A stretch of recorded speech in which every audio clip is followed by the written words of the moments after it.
Alright, I'm here with Fritz coming off of M80's 2-1 loss to Wildcard. So it definitely wasn't the result you guys were expecting here today or at the event in general. What do you think went wrong today against your rivals? Yeah, I think not only this game but the whole tournament, there's so much that went wrong, and we didn't play ourselves at all. Like, our T sides have been very hard because we play different than we are used to be. I think this is the first time that we were more like favorites coming into a tournament, and dealing with this pressure was apparently very hard for us. So we didn't play ourselves. We didn't have any kind of I'd say balls in our map control and anything. So we basically played without map control, which was very hard for us. And you mentioned that kind of happened because of almost, do you think you were overconfident as the favorites, or what do you think really threw you off today in terms of the mental side of things? You mentioned, lack of map control, but what's the mental side of this equation here? Yeah, I don't really know exactly why we played. We definitely didn't play overconfident because we played without a lot of confidence, to be honest. So I don't think that was the problem. It's hard. Maybe it's the first time we are having the upper hand on a LAN. Usually you are the underdog playing without pressure. Maybe that's the point. I can't really tell you why, but this was the #1 problem. We heard Sonic talk to Darth Mike on stage after their win, and he said you guys should be worried now about them in the RMR. Does this loss here give you guys thoughts for the upcoming America's RMR? No, I don't think how we view Wildcard changes at all.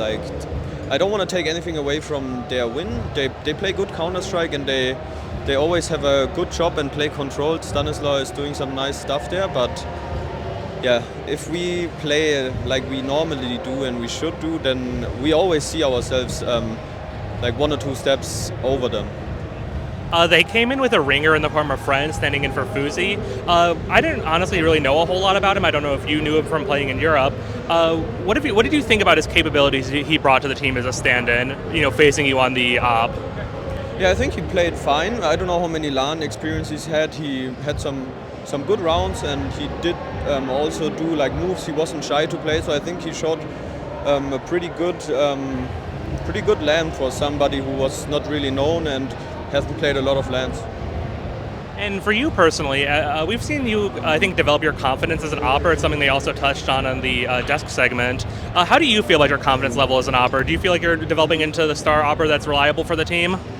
This is where I want to be. I feel like sometimes it's hard for me, especially if we have close games where we play a lot of structured rounds, so I don't get too much freedom.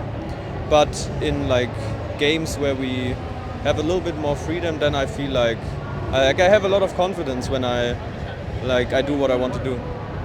Now with the team exiting the tournament a little bit earlier than expected, what are the priorities for you before the RMR? What's the team going to be really focusing on to ensure that when you face Wildcard next time, you take them down? Yeah, I mean, that's the plan. What our biggest focus is just to work on our mistakes and how do we not end up in if you have a bad game, there's different things you need to do to help yourself. If you don't have the confidence or the confidence to do what you normally do because you have a little bit of a worse game, this is where you need to just get back to what you learned, what you have, all your protocols, so you don't even have to think about what do I want to do, I maybe don't feel confident just taking a fight, and then you just go back to your protocols so you still can play the game. So we couldn't really play the game right now, and if we can get those protocols back, then we can also have maybe we don't have a good start, but we can bounce back because we know what we are doing, and this is what we are trying to do. All our eyes obviously are on the RMR, and we have for Thunderpeak we will be in Europe for 2 weeks, and this is where we want to improve as hard as we can. We can also do now after Atlanta maybe a little bit in NA, but where we really can and will and want to improve is when we are in Europe for 2 weeks.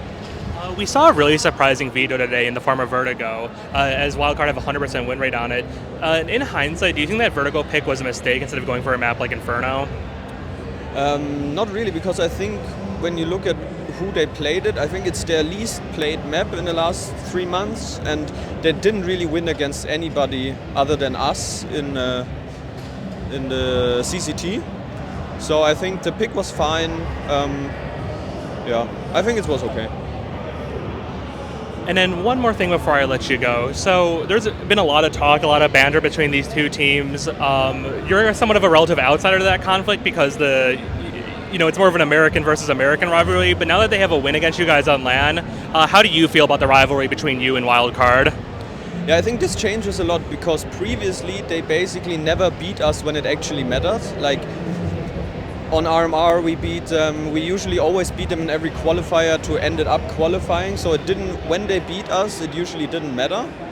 But now it changed, and they even did it with a stand-in. So we gotta get back there and show that we are the better team. Yep, and it's a real interesting situation here as MAD's journey ends and Wildcard continues on to playoffs. Thank you so much for your time. We'll see what comes next from MAD.